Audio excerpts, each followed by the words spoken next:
Aloha, this is Aja Eyre, and this is the week of May 8th, and I'm here with Maui Pono Network. So we have a short update this week on what's been happening. If you watched our update last week, you know that the budget process has finished in the council for now.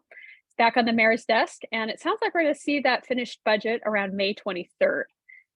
There were just a few amendments from the mayor. We've actually seen kind of a short sheet of what the amendments were. It was some accounting, trimming some of the fat off of the budget to make sure everything balances correctly and that things are taken care of and meet the priorities of the mayor and the council members.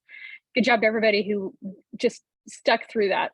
And thank you to those in the community who requested grants, sought help for the nonprofits that they work so tirelessly behind. And of course, the staff and council members and mayor's office who put that together. We just really appreciate your service to our community and to our county. So what else is happening in Maui?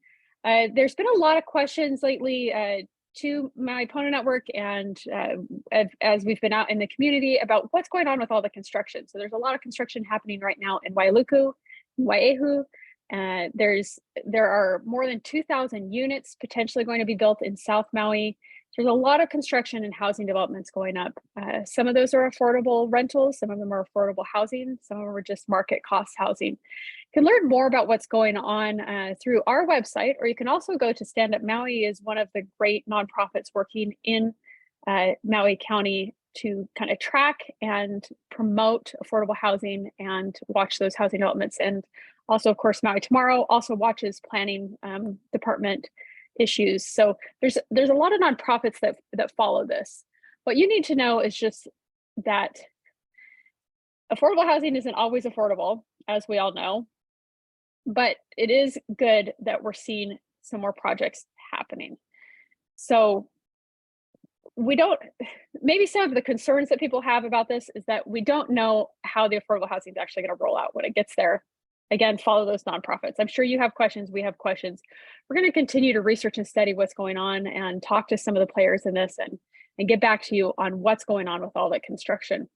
Another really good way to keep up on what's going and to have a say is to actually participate in the community plan updates. So right now, as we said before, South Maui is having a community plan update process. It'll also happen in the other areas. It's already happened on the west side and in Molokai. So everywhere has to get their community plan updated every 10 years, and it's happening in South Maui.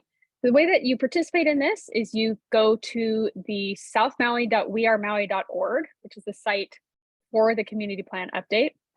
Or you can also go to the Kihei Community Association's website, and that's really great there because they'll have videos, they kind of explain what's going on a little better, and they have some notes about the previous meetings. So that might get you up to speed a little more quickly than the official website. They meet generally on Wednesday evenings, and right now they're going over land use designation. So land use is saying, okay, this can be developed in this land, or we don't want this land developed at all, or whatever. The community gets to decide how they want the land developed, if at all. And so this is a very important time for the community plan for South Maui. Now, the community plans happen in each of the different communities, whether it's the North Shore, Upcountry, west side, and they all fall under the umbrella of the Maui Community Plan. So they can't override the Maui Community Plan, but they can make things more specific, or they can choose things specifically for their area. Anyway, it's not very hard to understand these community plan updates. The language is actually really accessible. So if you're interested in helping out with land use designations in South Maui, and if you live in South Maui especially, go ahead and visit southmaui.wearemaui.org, or go to just doing your search, Kihei Community Association. And finally, the other thing that's been happening, well, two more things.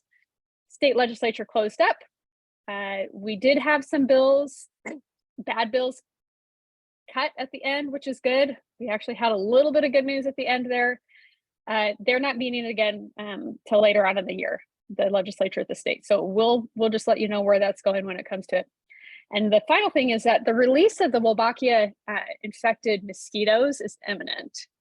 So I don't know if you've heard about this, but that's where they're giving mosquitoes bacteria that keeps them from breeding. And so it's supposed to basically sterilize these certain mosquitoes that are known to spread avian malaria. And there's some pretty stark lines drawn in the sand between groups that are proponents for this and against it. Now, the reason that they're doing this is because they're trying to protect the native forest birds in the mountains in Maui from avian malaria. However, it's been a very rushed process, and the opponents to this release contend that the correct procedures have not been followed at all, and that they want to know why. Like, why don't we have more straightforward? Why don't we have better studies? We don't know how this affects humans, other animals. Why is it being released into a populated area instead of into a unpopulated island? You know, there's just all these questions that are being very, very good, smart, straightforward questions being asked, and they're not being answered. Well, the proponents are saying we have to just rush it through because of climate change, avian malaria is spreading faster, and again, there's not really data to back that up either. So there's been back and forth on this. Today, we have word that today there's actually litigation being delivered to the state to block the release. And they're using this lack of data and studies as their main support for this. This is a really interesting fight, and it's a very impassioned fight. And I'm sure those of you who are interested in it are already following it and maybe participating in some of the rallies. But it's important for everyone, whether you know about this before or not, to be educated about this. So you can go and search online. We recommend that you look at both sides of the story, of course, but just keep in mind that this is something that's being rushed through, and that's one of the main disagreements from the opponents to that. All right, so these are the things that have been happening on Maui this week. We really appreciate you. Please check out our Facebook. Comment there. You can send us emails. Let us know what you'd like to hear more about. Let us know what you'd like us to research. I just want to take a moment and thank the team that helps put together these weekly updates, and we hope that you enjoy them. Thanks and aloha.